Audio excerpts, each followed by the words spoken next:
Hello and welcome to this week's show, and so this will be Thursday's show, and I am really excited about today's words that are going to be spoken.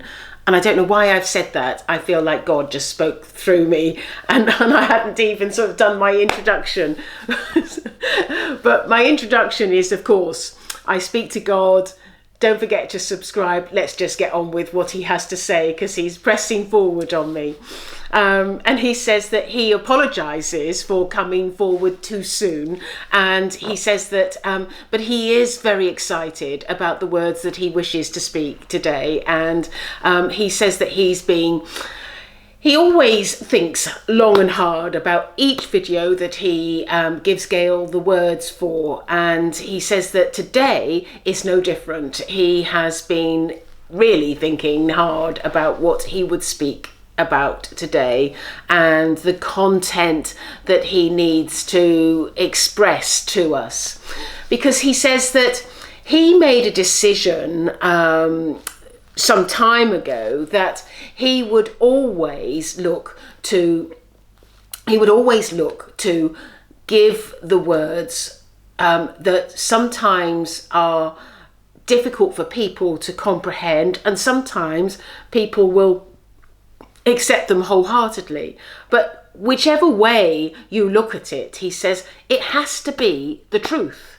And so today is no different. He says what he is about today is about bringing forward a truth that he feels for some they will not find this acceptable. And this is why he has slight reservations about what he is about to say.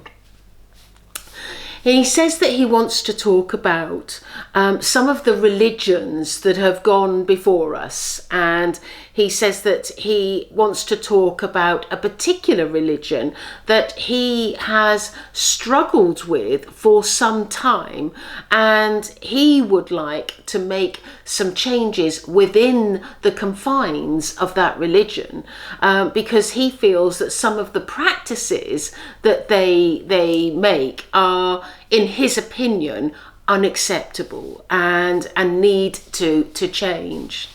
He says, as you know, he first and foremost is God, but he says that he created everything that is living.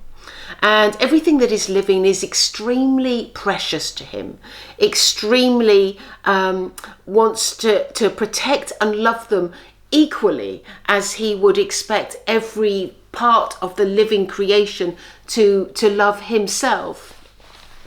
And he says this includes the animal kingdom, and he loves the animals with all his heart, because he says that the animals have a role to play in our world. Without the animals, we would not have the world that we have today. It would be a lesser place, because they bring so much to our world, and so much that is yet to be discovered and yet to be known about by man, because the animal kingdom bring about an energy in the world that humans can never bring about, because the humans are made in such a different way. We are different from animals.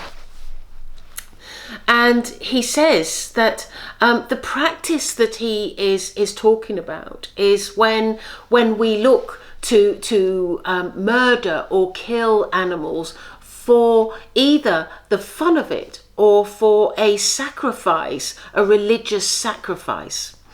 And he says that he has been observing many people who choose to take the path of murdering innocent animals, either for their tusks or for their horns, or for a joy that they receive by shooting a gun at an innocent animal. And often he notices that the animal is often running at speed, and this brings more delight to the person that is chasing the animal. And so he's saying that hunting is something that he considers to be completely unacceptable. He also finds it unacceptable where people choose to use an animal for fighting and for baiting and for creating enjoyment and gambling at the expense of an animal's life. Again, he says this is unacceptable, and he doesn't agree with that sort of treatment to animals, because animals need to be in this world. They need to survive in order for our world to evolve and move along in the way that it does. The other part of animals that he finds sort of unacceptable is that he doesn't like the way that animals are used in religious sacrifice, and he says that this practice still goes on today, as it did all those years ago when Abraham was alive and Moses and all the and Jacob and all of the Israelites. He says that the practice of murdering an innocent animal as an offering to himself, he says this isn't an offering to me, because this is an offering that I find actually, he says, unacceptable. He says the offering that I choose, the offering that I desire, and the offering that I want is when I see love in the world, love from the heart and love from the mind, love to a neighbour, love to somebody that has a need, love that needs help in a way. Those are the people that he requires an offering of in that way. He says that as time moves forward, he will be talking more about some of the aspects of human life that he disapproves of, and wishes to help mankind understand that this needs to stop. We cannot go on with life in this way, where innocent animals are murdered either for their medicinal purposes, their selling of the carcass purposes, the religious purposes, and the trophy purposes. He will never ever agree to this action with regards to the animal kingdom. He also wishes to say that with the animals, he wants to say that they are a gift to mankind, because if man didn't have the animals in the kingdom, he says that the natural order of life would not exist in the way that it does.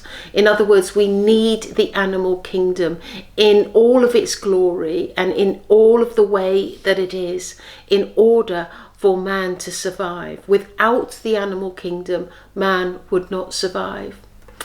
He's thanking you for listening, and thanking you for listening to his words that he thinks for some they will enjoy and others they will not like. But he's thanking you anyway, and he is holding his hands and bowing my head.